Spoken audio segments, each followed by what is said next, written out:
That tune means it's time for our fingers to take a walk. And in this song, each finger will have its own special walk. The thumb will move slowly along like a fat little pig.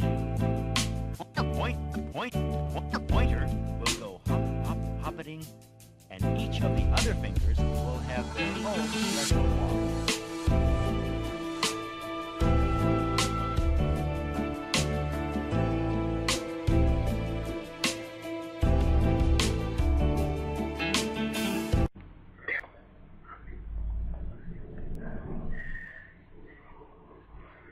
Greetings everybody!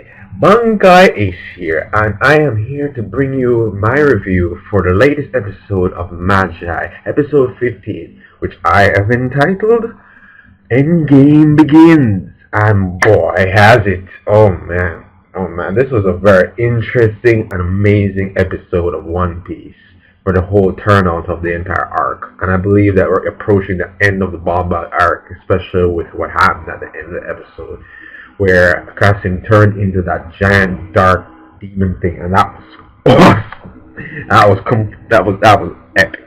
It did that well, animating it. So let's get right into the episode review. And so it starts off where it continued, where Alibaba had declared Balbad as being a republic, and then everyone was celebrating and all that. Yeah, but then the only thing that could interrupt it, do you remember? Kassim and his boys. He came in with his crew wielding their household weapons, as that guy who gave them the weapons called them.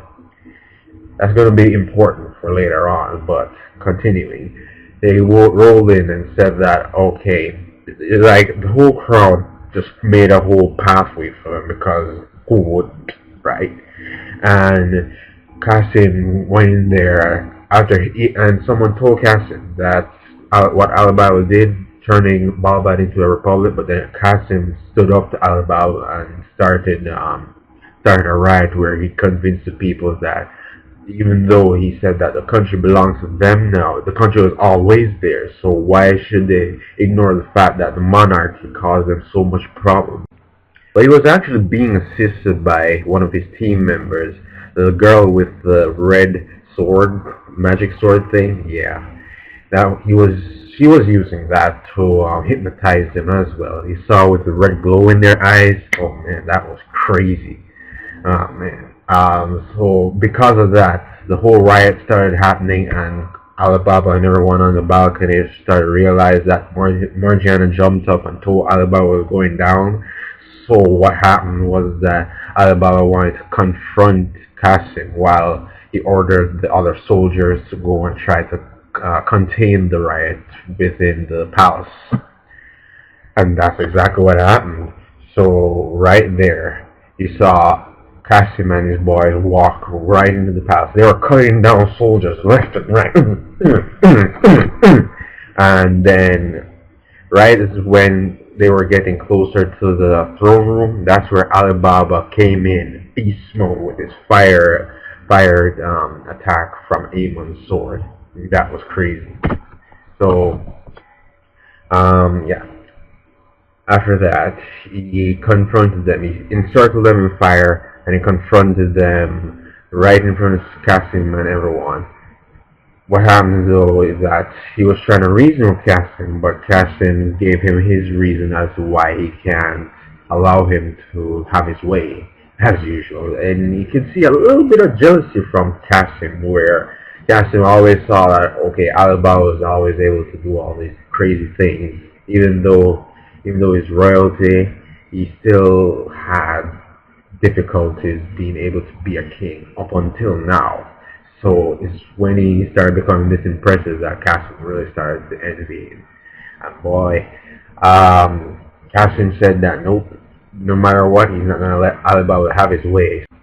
And then the fight begins, where Kassim's crew started using their magic weapons against Alibaba. Alibaba was doing well to dodge from them. The dark ones was dodging them first, but then all of a sudden the girl with the red metal magic sword, she used it, and it caused Alibaba to start losing his vision. and then it caused him to be able to be captured by the dark swords. And boy, it seemed like he was really in for it at that time, especially when Kassim started to charge up his magic sword into this giant dark ball of complete destruction. But that being launched against Alibaba didn't do anything, especially when Alibaba said, Amon! Oh, that was great. He sliced it in half, revealing that he had the epic Amon sword. Whoa, I love that sword. And then from there, he proceeded to cut all of their swords with ease like butter. Oh man, that was crazy.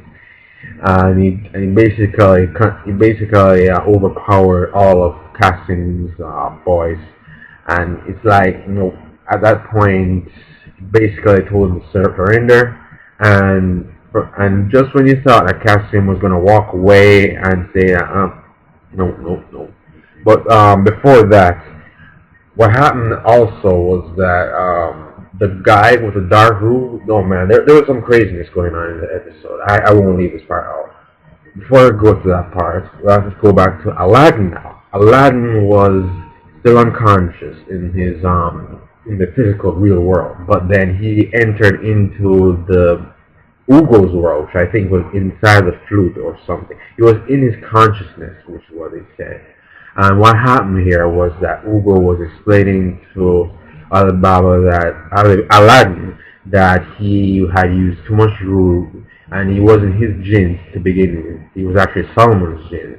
Even though Aladdin actually had Magi that's similar to Solomon, which is very, very, very key. So everybody should take this into note. So he told him all of this and said that he would never meet him again. And so in the end of that conversation, he ordered these little things that he created to transport Aladdin to a door that was right in the air. And that door had on the pentagram or the hexagram symbol, and what Ugo called it the wisdom of Solomon. Believe me, that's very key as well. That's, as you saw for the preview of the next episode's name, called Solomon's wisdom. So those things sent Aladdin up to the door, and it's like Ugo said, "Open sesame." He entered into it, and while in there, Aladdin was like flying through space in a kind of comet style orb thing, and it was crazy. The way they animated this was awesome. He was flying in space. He saw all these astronomical things, these celestial bodies, this knowledge that he was entering into. So truly, it's gonna be something of a treat, especially what's gonna happen in the next episode. So look forward to that. And continuing from that, now we have to talk about the Ruhu, what was going on. The guy who was controlling Daru and who provided Kassim with weapons. First of all, he flew into what seemed like what was going on. There was the Ruhu, the dark Ruhu were like overpowering the light Ruhu that were in the air. And in the air it was crazy. Though people weren't seeing the black Ruhu all going all over the place, it was shrouded in the air. And then that guy who gave Kassim the weapons, he went in and he actually attacked the banker who was also making the black Ruhu, and he destroyed him, killed him. I don't know what happened, but he turned into some kind of doll thing that fell over. And right after that is like the guy said, "Screw this shit." Boom! Oh man, he created even more dark Ruhu, just spread them all over the place like plague of propagandic evil, darkness. Oh man, he was crazy. And so that caused a lot more chaos happening and everything. And so now we cut back to where Alibaba was confronting Kassim, and he had basically defeated Kassim. Kassim was just about to walk away from being defeated, but then he remembered what that supplier gave him, the dark guy.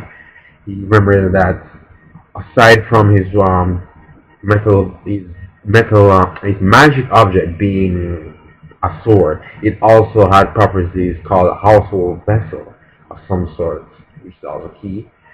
So he remembered that, okay, you can curse your own fate with this weapon, and he did just that. Kassim stabbed himself with the weapon, and then he was like, oh man, the blood in this episode was just crazy. It was real gore. This was a real gore episode, and Kassim was drenched in his blood, saying that he cursed his own fate and saying that he's not gonna give up. Oh damn! And then right after that, he activated it, and it was crazy. Like all the broken pieces of the weapons the magic weapons that Balbad cut up, they all just went right into him. It just and right there he started transforming into this giant dark demon thing, and I was like, oh, well done, well done. Oh damn, they animated this very well. It was crazy. It was like, yo, amazing. He turned into this giant dark demon thing, and he flew into the air, and the way it just broke out. Oh damn! Oh damn! That was done excellently. It was crazy. That was a great way to end the episode. It was like, this is the final battle, people. Endgame is so here. They're ending this arc on a bang, and I'm loving it. So right then and there, you can see that this episode deserves a 5 out of 5. ACEY, awesome, amazing episode of Magi, the Labyrinth of Magic. So that's it for me. Thank you for watching, everyone. Have a great day, and remember to always ace everything. See you.